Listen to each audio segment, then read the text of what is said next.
Art is the feature of our next museum stop, the Marshall M. Fredericks Sculpture Museum. Herb, tell me a little bit about where we're at right now. I see this beautiful little park-like area that we're in. Well, we're actually on the campus of Saginaw Valley State University. Okay. But we have the Arbury Fine Arts Center here, which is home to the Marshall Fredericks Sculpture Museum. And Marshall Fredericks, even though he's not a native Michigander, but this is where his studio and a lot of his artwork ended up. You see 100 or so finished product statues out here in the grounds and in the gardens.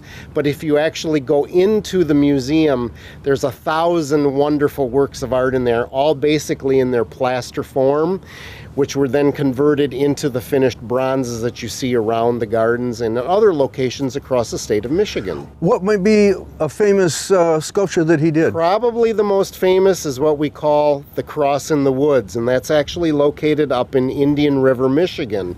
It's a big outdoor Catholic shrine with a 25-foot Christ figure hanging on a California redwood cross, but the plaster positive is hanging here in the sculpture gallery. It's probably the primary piece that most people are familiar with.